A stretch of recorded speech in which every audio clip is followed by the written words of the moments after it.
নমস্কাৰ জনালো সকলোলৈকে। আজি মই এটা বিষয়ৰ ওপৰত ভিডিঅ'টো বনাবলগীয়া হ'ল। আজিৰ সৈতে দুদিন হ'ল ঘটনাটো, সেইকাৰণে আজি মই ভিডিঅ'টো বনালোঁ।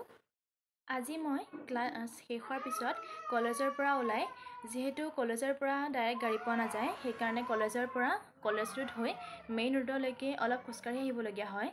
মেইন ৰোড পোৱাৰ পিছত মই গাড়ীৰ বাবে অলপ ৰ'বলগীয়া হয়, যিহেতু হোজাই ফালৰ পৰা অহা গাড়ীত কেতিয়াবা ছিট নাথাকে আৰু কেতিয়াবা গাড়ী অলপ পলমকৈ আহে, সেইবাবে সেইখিনি জেগাত মই অলপ বেছিকৈ ৰ'বলগীয়া হয় কেতিয়াবা।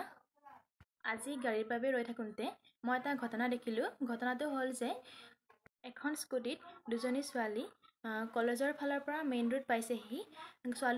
ছোৱালীজনীয়ে স্কুটিখন লাহে লাহে ভালকৈ চলাই আহিছিলে, কিন্তু সেই সময়তে এজন ল'ৰাই হোজাই টাউনৰ ফালৰ পৰা এখন বাইক লৈ আহিছিল। ল'ৰাটোৱে বাইকখন ইমানেই বেছি স্পীডত চলাইছিল যে ছোৱালীকেইজনীক খুন্দা মাৰেই আৰু।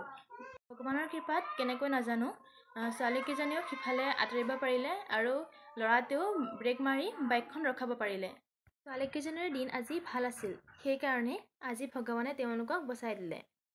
যদি বাইকখন ৰখাব নোৱাৰিলেহেঁতেন আৰু ছোৱালীকেইজনী আঁতৰি যাব নোৱাৰিলেহেঁতেন, তেতিয়া কি হ'ল হয় বাৰু ভাবকচোন। এনেকুৱা একে জেগাতে দুবাৰকৈ দেখিলোঁ। কথাখিনি মই এইকাৰণেহে ক'লোঁ যে যিসকল ল'ৰাই নিজা উপাৰ্জনেৰে বাইকখন কিনা নাই, মাক দেউতাকেহে বাইকখন কিনি দিছে। গাড়ীৰ কিস্তিও মাক দেউতাকেই দিব, তেওঁলোকে গাড়ীৰ কিস্তিৰো চিন্তা কৰিব নালাগে।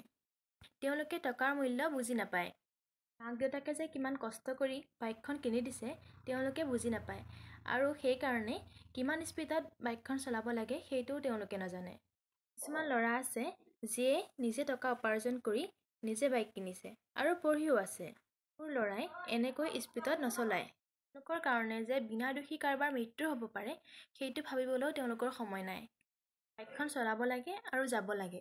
তেওঁলোকে যেনিবা তেওঁলোকৰ গন্তব্যস্থান পাবলৈ 10 মিনিট দেৰিয়ে হ'ল, তাত কিনো ইমান ক্ষতি হ'ল।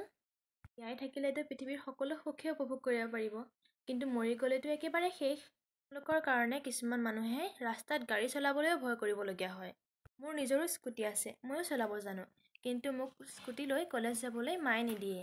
কেতিয়াবা মোৰ ৰাতিপুৱা 9টাত ক্লাছ থাকিলে গাড়ীৰ কাৰণে অসুবিধা হয়। তেতিয়া ভাবোঁ মই স্কুটিখন লৈ যাওঁ, কিন্তু মায়ে যে নালাগে বুলি কয়, কথাটোলৈ ভয়ো লাগে।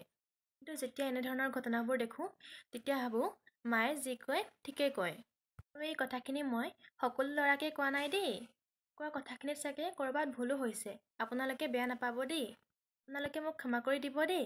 ভিডিঅ'টো মই কলেজৰ পৰা আহিয়ে বনাম বুলি ভাবিছিলোঁ, কিন্তু কলেজৰ পৰা আহি ভাত খালোঁ, অলপ ৰেষ্ট ল'লোঁ আৰু অলপ পঢ়িলোঁ, যাৰ কাৰণে ভিডিঅ'টো দিবলৈ মোৰ অলপ দেৰি হৈছে। আজিলৈ ভিডিঅ'টোৰ পৰা বিদায় লৈছোঁ। শুভৰাত্ৰি।